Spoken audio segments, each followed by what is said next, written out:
چند وقتشه؟ نمیدونم.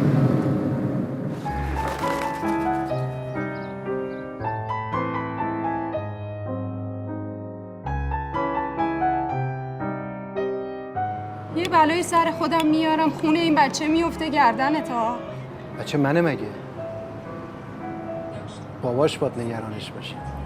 تو مشکلت با رفتن من چیه؟ اوانی داری چی کار میکنی؟